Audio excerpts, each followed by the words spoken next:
Hello, everyone. Welcome to the Green Man channel. Hope you're all good and well. We're here for our third episode of the Shoegaze Files with another special guest, a new guest on the channel. We got Sam Mortley here from Shoegazer 93, Hi. a YouTube channel where he covers all things shoegaze, and you've got things on there like live coverage of bands, his own music as well, and other shoegaze content as well worth checking out. So highly recommend you subscribe to his channel. But what we're doing today, the topic we're going to be covering is our favorite shoegaze albums from the last 10 years. And so we're going to just have a quick chat first about the modern scene, and then we'll be picking 5 albums each of our favorites from that sort of roughly that period of time, about the last decade. And Sam, I think you kick us off. So how are you doing? Yeah, I'm good. Thanks for inviting me to this channel, this chat. You're very welcome. So yeah, my thoughts on the 2010 shoegaze scene. I mean, obviously that was when I got into it, being quite a youngster, being still in my 20s, just about the dreaded 30 coming in November. Pretty envious of you. I'm already well into my 30s. But yeah, I just thought like the genre, the scene, the style reached its zenith in this decade, and I think there were a number of reasons for that. I think definitely like the online, the way we consume music online through YouTube and Bandcamp, like all of that really, it shone a light, really. It shone a light on the scene and allowed these bands to be heard. And I just think maybe like stuff like the political climate at the time, with like the politics and stuff being pretty dreadful and all this sort of confused world, with the left and right wing kind of arguments flying everywhere, and maybe people wanted to delve into they needed something that was like all An outlet enveloping for the stress of it. Yeah, some sort of breather from it. Yeah, I liked the point that before we went live, I liked the point you were making about comparing it to the Impressionist movement. What you were saying, I really liked Yeah, that comparison that you were making. I was saying about I think there's parallels between the shoegaze movement and, not to sound pretentious, but there's definitely parallels between the scene and impressionist art in the 1880s, late 19th century, with Monet, Manet, Renoir, Pissarro, because it's like the lyrics aren't up front. You're not really given like straight meanings. You have to kind of work it out yourself, and it's more of a vibe and a feel to Yeah, shoegaze exactly. rather than this like big message. It's kind of like you're having your own soothing comfort, and where you can have time to think, and you can make your own visions in your head and whatever. Really, Exactly. it's a Yeah, big mood changer as well. It can make you feel good. I mean, a lot of it's melancholic, obviously, but I think that it can help you find yourself as well. Although some yeah, is uplifting as well. Like yeah, Going Blank Again by Ride or something is quite uplifting. yeah. I find that Or Lush or something. it's it's definitely not one mood. I think it's interesting how you do have certain albums that will be mostly very melancholic, and others that will mix it up a bit more than others. Some dream pop albums you can dance to. They're more upbeat and more up tempo. So, well, this is what I've found recently with some of the dream pop albums I've been getting into more recently. But yeah, talking a bit about the modern scene we've had for about the last kind of 10 years, 10, 15 years. I mean, it was interesting when I was looking back through some of my picks, and I realized, well, some of these bands were formed in about the late 2000s, early 2010s. And to me, that suggests that there is people talking about this revival, which I've mentioned in a couple of other shoegaze related videos, I guess, on the channel as well. But it does feel like there's a bit of evidence there has been a revival, certainly in terms of bands. I mean, it's not exactly in the mainstream, but it's out. It feels like it's been making a bit of a comeback, at least for the last kind of decade and a half, I guess. Yeah, I think I just wanted to finish my point on the impressionism thing as well. Sure. Yeah, so it's also comparative as well to the impressionist movement, because like the distortion with the guitars is kind of like, it's not like defined, is it? Like it's not intricate like a painting is by like Monet or Manet. It's all that kind of, you know, wishy-washy, and you know. Yeah, So there's it's that deliberately parallel. like that. Yeah. Yeah. So it's, you know, it's like a bit of rebellion, and it's something that's had to take time to be accepted. You know, the same way that Impressionism was always like looked down upon by the previous movement. It's kind of the Yeah. same with shoegaze. It took time for people to latch onto it and for it to get more popular. Mm. Yeah, And definitely. yeah, so um talking about your points there about, you know, these bands and stuff, a lot of them have been around since the 2000s. Like Ariel would be a great example. I mean, that Winks and Kisses, when you're talking to Nathaniel, Glass Stained Stories, you know, I really, yeah, I love that album, or, you know, collection of EPs. I think that's one of the things that really got me into it back in the early days, that In Your Room song. Yeah, And an unbelievable is it song. Shirley Temple, Tidal Wave, isn't it? That's one of the other big It's one tracks. of them, isn't it? Yeah. Yeah.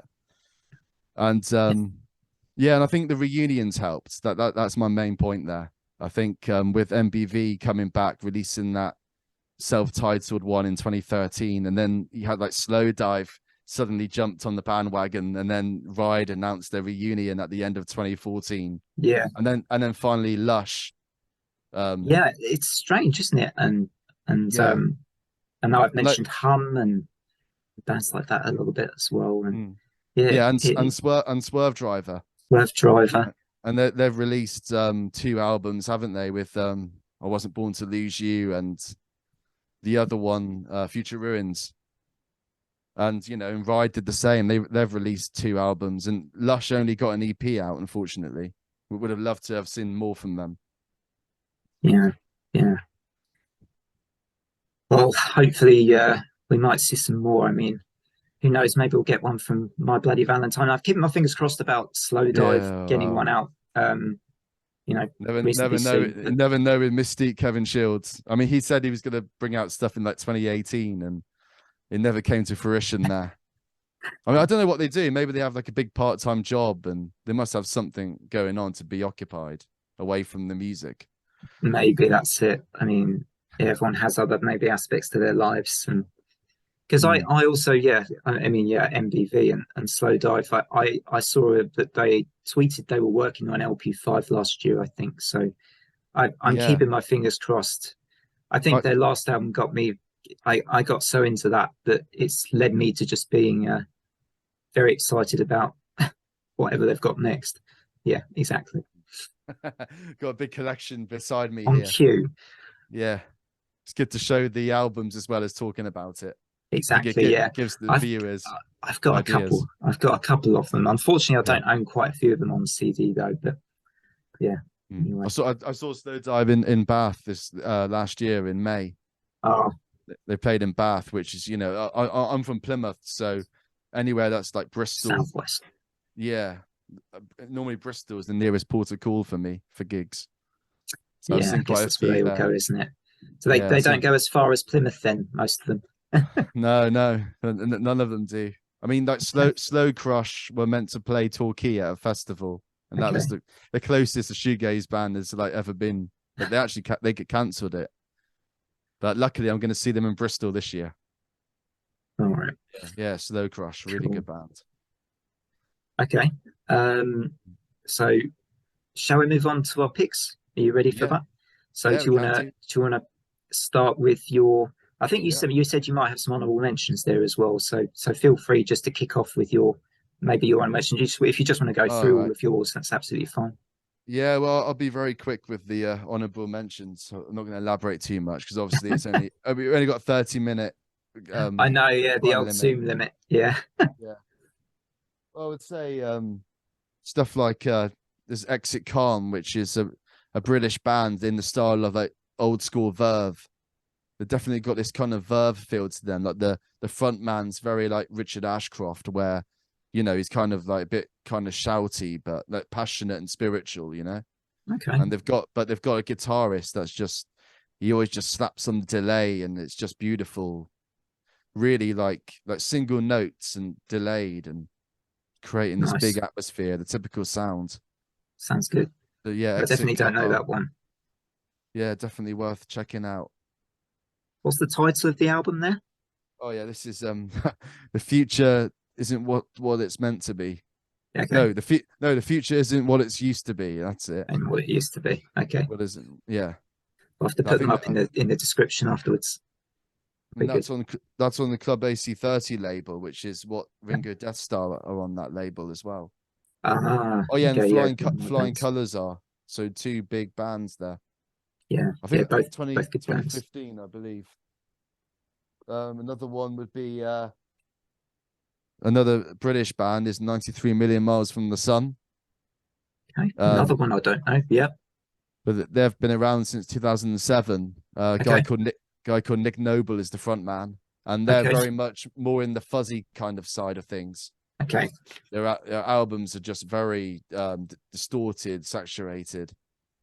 Really, you know, Okay. instead of the reverb, you know, instead of the dream pop style, they really go for the MBV Love Lies Crushing kind of style.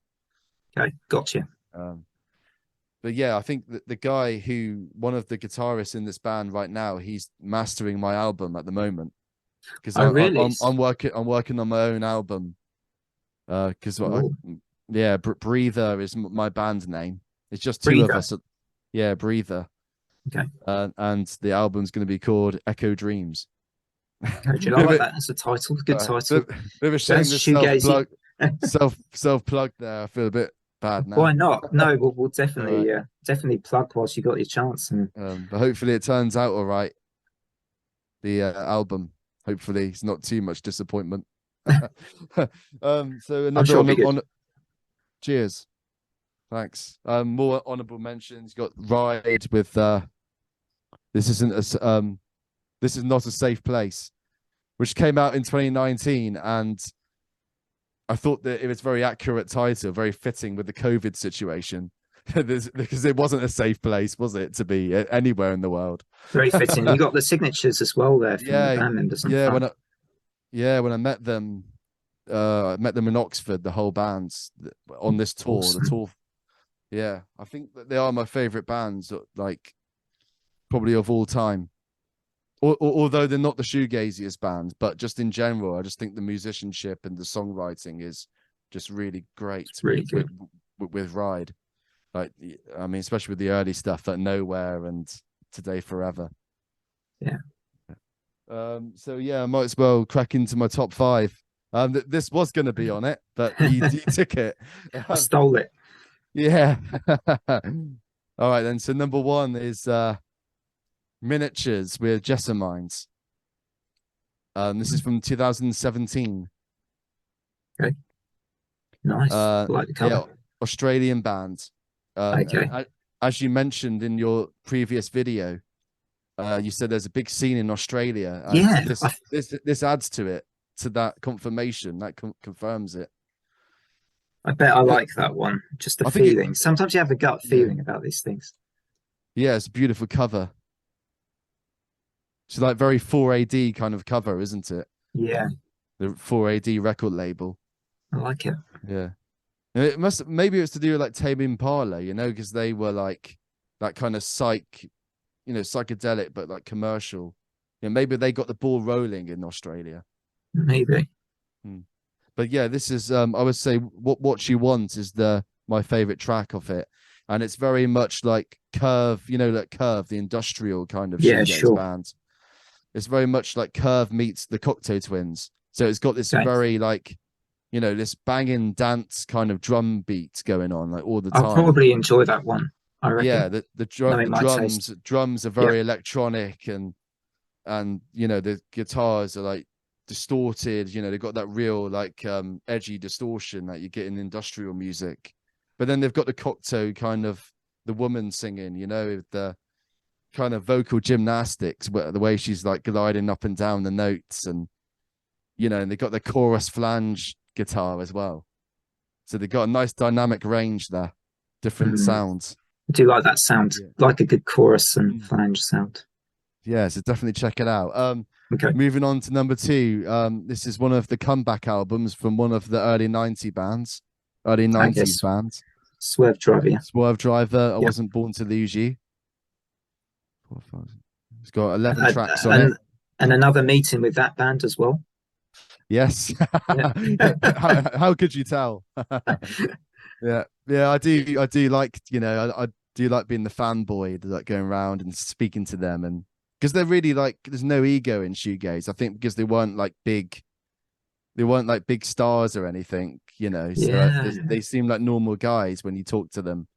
Yeah. Like the front man, Adam Franklin, we were just talking about effects pedals and like our Brilliant. pedal boards for ages. Yeah, he's Well, just, you don't expect him to be like that, you think because of their music, you think he's going to be like this kind of like rock and roll, like stoner kind of guy, like yeah. Like, yeah, who are yeah, you? man, Who are like you? or like Jay Mascis or something, just really kind of spaced out. But Yeah. then he talks about football and stuff, like it's Yeah. really, yeah, it's like a different, Down to earth is always nice when you yeah, get musicians that are just down to earth and mm, yeah, and not sort of too up in the yeah. air. So I'd say main tracks from this, I Wonder, which is the final track, the really good closer, which kind of ascends in the noise.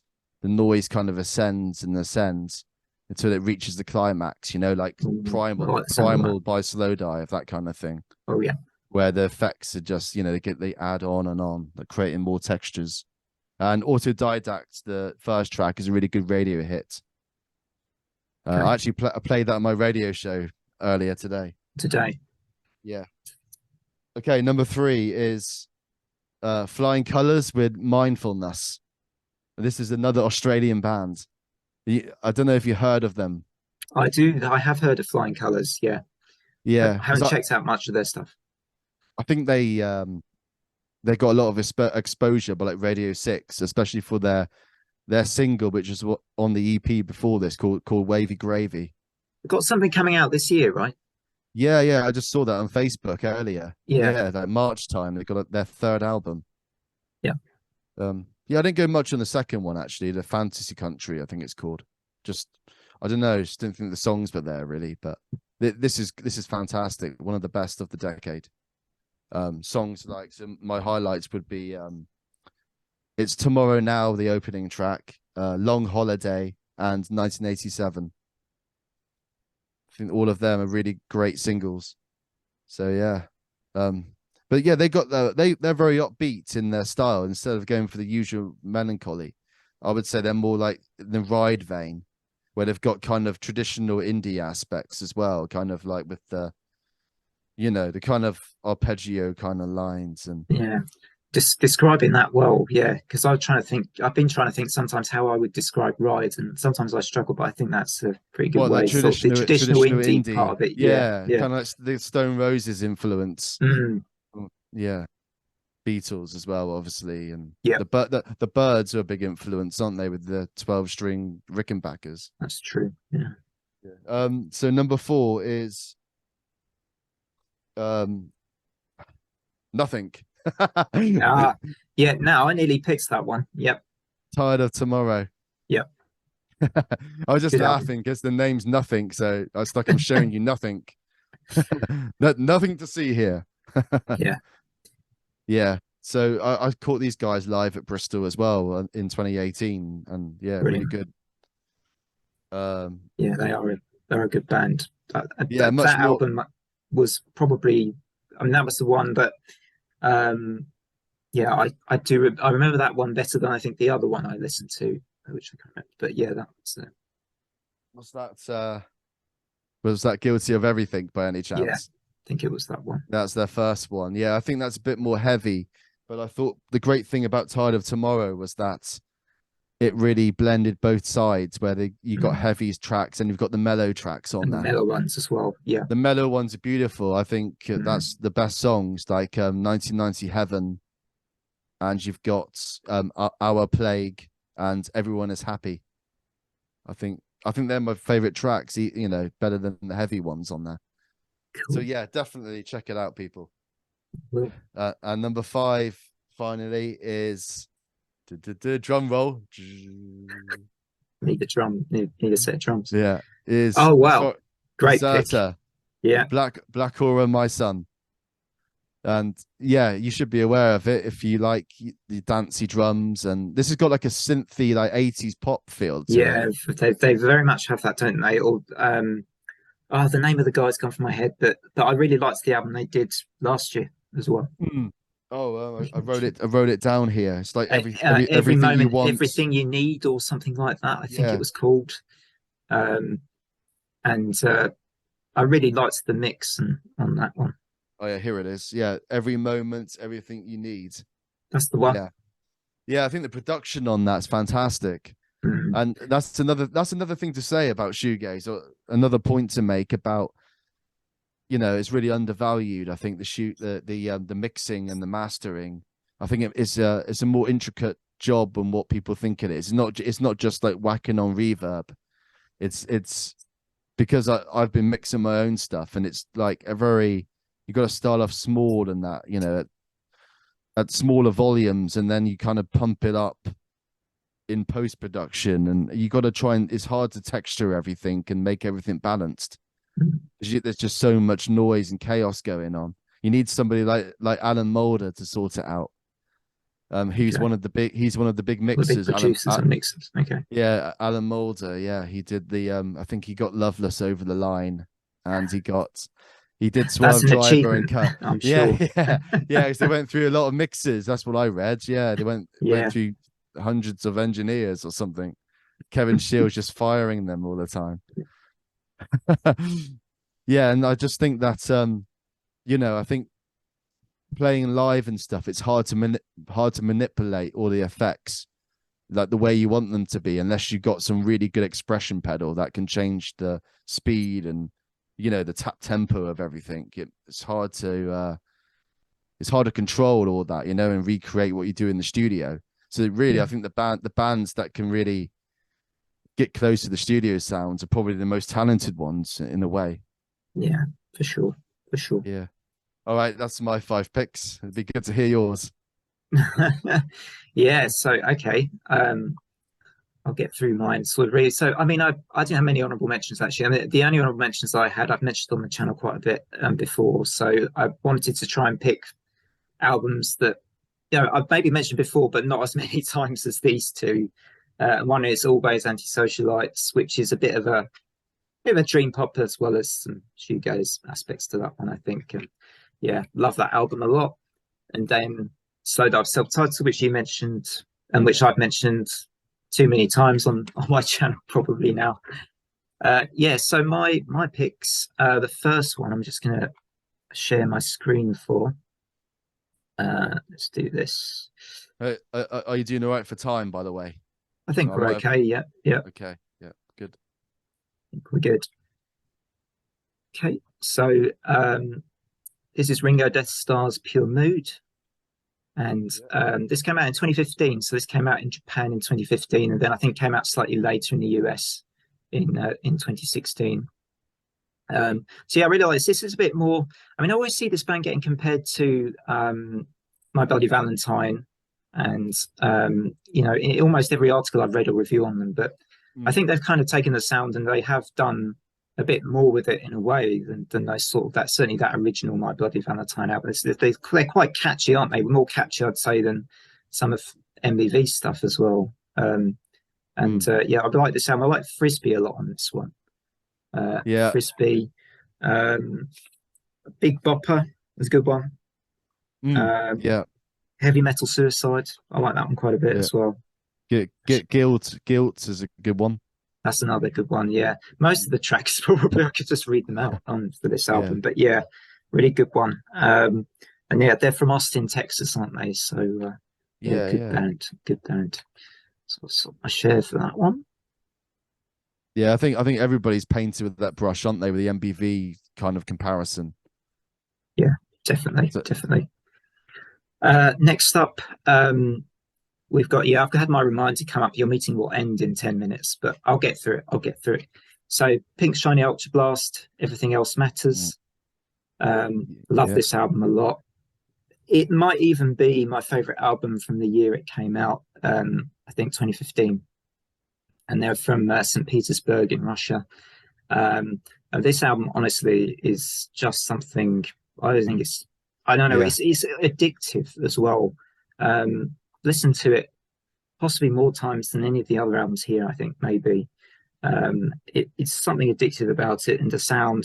It's kind of got all of the sound textures are all made to play to their strengths. I think, if that makes sense. Like the bass, you can really hear. It's a very audible bass on this album. I love the sort of ghostly vocals that are kind of like, as with a lot of shoegaze, all their own instrument. You can bop around to some of these tracks. Rave Star Supreme on this one is just immense. Do you know that one?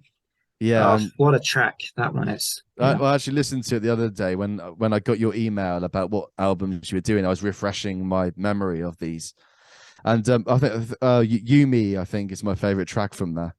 But that's a great one too. Yeah, the only one album I've got from them would be the one with the egg on it, and I think it's got the Cherry Pits on that one, which is another big single from them. Yeah. Is that Grand? That might be Grand Feathered or something like that. I think. Yeah. It's one. called something like that. Yeah. Okay, let's go to the next one. And here we go. It's sharing. There we go. Back to Ringo Deathstarr. So I'll bring up the next one. Here we go. So we've got Dave and Is the Izar. This band I haven't known them that long, actually. So I discovered them through their 2019 album Deceiver. This is probably my favorite out of the 3 albums they've done. I think Ocean's great too. Yep, there we go. Yeah, I've got Deceiver there. Deceiver there. And yeah, this is a good, just a really good album, I think, throughout pretty much. It's a bit more of a boppy shoegaze kind of album from 2016. I say boppy shoegaze, it's a little bit dream poppy as well. I like Dopamine, Out of Mind, Take Your Time, Loose Ends, probably 4 of my favorites from that one. And interesting artwork for that album. It's just kind of like a children's drawing, isn't it, or something? That one. Yeah. I like it though. And I went to see them on the tour, Deceiver tour.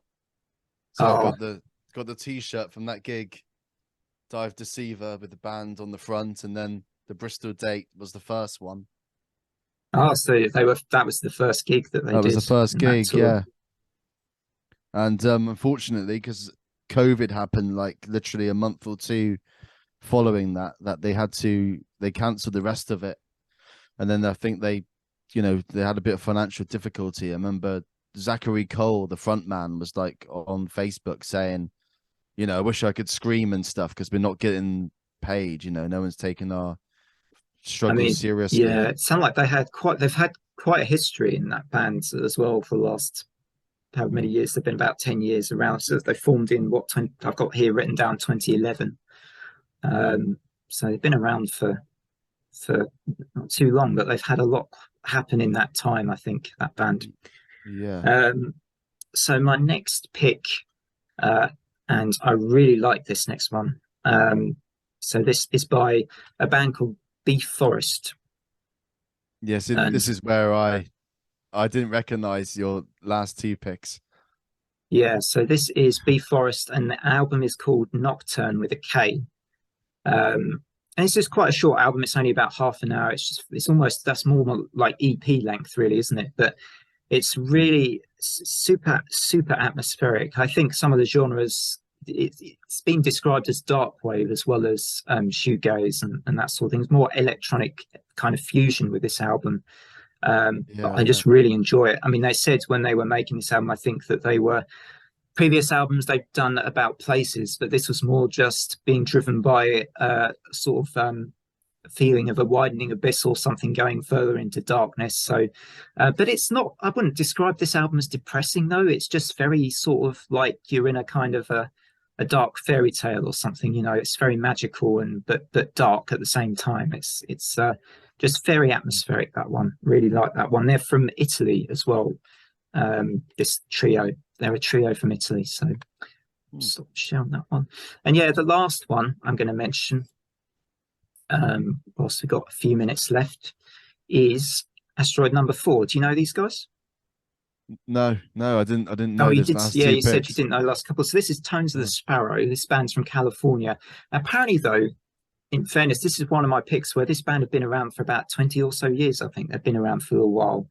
And so this is album number, I can't remember actually. I should have done my research on this band, but yeah, maybe album 10 or 11. I think at least they've been around for quite a while. But I think you might like this one. Yeah, probably. I From mean, the bands you've mentioned that I know, I cover think you art might looks like good. this one. Yeah, I like the cover art of Tones it. of the Sparrow by Asteroid Number 4. Because they've got a bit of a classic. There's a bit of, I think, shoegaze mixed with a bit of krautrock and quite some upbeat, very catchy songs. A little bit of fuzzy guitar in a couple of the tracks. A bit more of electronics in some of the others. Five band members, and hopefully, I mean, I'd probably go to see them live if I could. That band, so really good album. Yeah, so those are my 5 picks. Nice one, fantastic. And I learned a couple of new albums from that list, because I remember I tried to research that Bee Forest band, and there was only like one video that came up on YouTube, so they're quite obscure. I think they did a performance on that KEXP. Okay. Oh yeah, I do like that. Yeah. Yeah, they do seem to give coverage to a lot of shoegaze bands and performances and stuff, which is good. Yeah, so I recommend that sort of channel actually for anyone into shoegaze stuff. Yeah, I think that's also worth talking about, the channels on YouTube as well. Yeah, like absolutely. Pedal Partners, Luca, his name is. He runs Pedal Partner, and his girlfriend as well hosts some of the programs. I think he's really good. Just goes on about the gear, the equipment used for recording and playing live. And but I do think I think one of the aspects that are missed from some YouTube videos is it'd be good to learn how to mix this stuff, the actual production side of it, rather than just like the pedal work. It would be nice to see how people mix it down and, add the EQ and compression, how they layer the guitars and synths. Yeah, definitely. But another great channel is the Shoegazer one, Kenneth Estrada, the German one, where he's got his own guitar with he's got like a synth built into it. Some crazy custom guitar. Sounds fascinating. It really does. I've got about a minute left on the call, so it's a shame. What I'm going to have to do, I think, is bring you back and have more of a time extension on Zoom at some point, because I don't want to cut you off. But yeah, it's been really good having you on. We've really sort of thanks. Yeah, brought on a lot of knowledge and really interesting albums and little anecdotes there too. So yeah, really appreciate your time coming on and stuff. We'll have to have you back at some point. All right, great, thank you. Yeah, but yeah, I mean, we're still going to save this session, aren't we, and upload it. Cool. Well, we've got 2 of you now. Something weird's going on. That's going to be entertaining for people watching. So I'm going to stop the recording. But thanks everyone for watching. Don't forget to subscribe to Sam's channel, Shoegazer 93. Otherwise, from me, thanks. Here we go, back to normal. There we go. That's going to freak. That's very shoegazy. Anyway. Yeah, spooky by Lush. All right. Thanks everyone. Take care. Yeah. See you. Thanks a lot for having me. Cheers. Bye. Bye.